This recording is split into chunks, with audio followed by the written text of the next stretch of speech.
त्यांचं वक्तव्य देखील पूर्ण देशानं पाहिलेलं होतं. नवनाथ बन. विशालजी, मुळामध्ये काय झालंय की भारतीय जनता पार्टीला आरोपीच्या पिंजऱ्यामध्ये उभं करायचं आणि वाटेल ते बोलायचं ही आता विरोधकांची सवय झाली. परंतु काळजी करू नका. पंतप्रधान नरेंद्र मोदी जे असतील, आमचे सर्व नेते असतील, सातत्यानं लोकांमध्ये असतात, लोकांमध्ये निवडून येतात. अशी आंदोलनं हाताळायची आम्हाला सवय आहे. हे आंदोलन देखील विद्यार्थ्यांचं आंदोलन होतं. त्या विद्यार्थ्यांच्या आंदोलनाचं आम्ही स्वागतच करत होतो. आम्ही कुठेही विरोध करत नव्हतो. परंतु विद्यार्थ्यांच्या नावाखाली राजकीय पोळी शेकून घ्यायची, राजकीय फायदा करून घ्यायचा, हे देशाने बघितलेलं आहे. कशा पद्धतीनं राहुल गांधी त्याच्यामध्ये उडी मारली. मग महाराष्ट्रामध्ये ज्यांना कायमचं घरी बसवलंय त्या उद्धवजी ठाकरे, आदित्य ठाकरे यांनी उडी मारवली.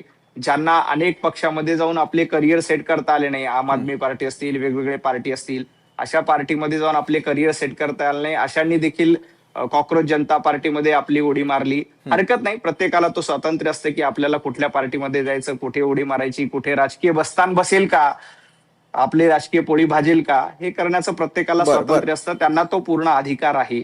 मुळामध्ये हे विद्यार्थ्यांचं आंदोलन अतिशय व्यवस्थितपणे सरकारने हाताळलेलं आहे. धर्मेंद्रजी प्रधान यांनी राजीनामा दिलाय. त्यांनी स्वतःहून राजीनामा दिला. त्यांनी सांगितलं की या देशामध्ये राजकीय अराजकता निर्माण करण्याचं काम काही लोकांनी जाणीवपूर्वक केलेलं आहे. आपण बघा की मुद्दामून पोलिसांना कशा पद्धतीनं गाड्या फोडल्या, काय काय केलं, हे विद्यार्थ्यांनी केलं असं मी म्हणत नाही. हे विद्यार्थ्यांनी केलं असं म्हणत नाही. हे विद्यार्थ्यांनी केलं असं म्हणत नाही. परंतु याच्यामध्ये काही अराजकता निर्माण करणारी लोक घुसखोरी करत होते आणि त्या विद्यार्थ्यांच्या खांद्यावर बंदूक ठेवून यांनी हे अशा पद्धतीने एक आंदोलन पेटवण्याचा प्रयत्न केला. परंतु केंद्र सरकारने अतिशय संयतपणे स्वतः जे.पी. नड्डा जी असतील किंवा बाकी इतर सर्व मंत्री असतील, गजेंद्र सिंह, या सर्वांनी अतिशय संयतपणे हे हँडल केलंय. आणि भारतीय जनता पार्टीच्या प्रत्येक कार्यकर्त्याची भूमिका असते राष्ट्र प्रथम, नंतर पार्टी आणि शेवटी व्यक्ती.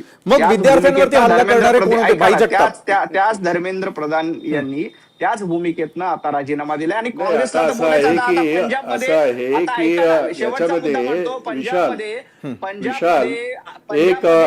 माझं म्हणणं असं आहे की भाई मी आपल्याकडे येतो. पंजाबचा मुद्दा फक्त 30 सेकंदात पूर्ण होतोय. शेवटचे 30 सेकंद घेतो भाई. शेवटचे पंजाबमध्ये आता पेपर फुटलाय.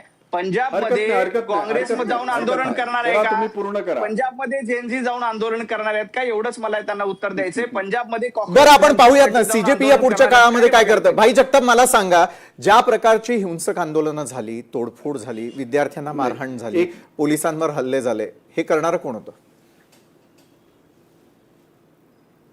भाई? आता त्याकडे येण्यापूर्वी काय होतंय, आपण जेव्हा एखादा प्रश्न विचारता, ज्या वेळेला राहुल गांधी 99 वेळा 90 वेळा हे सगळं जे काय बोललं जातं त्याचं उत्तर जर माझ्याकडनं गेलं नाही तर मग मला इथे बसण्याचा काही फार मोठी हौस नाही की तुमच्या कॅमेरासमोर बसून काहीतरी दुसऱ्या गोष्टी हे करणं.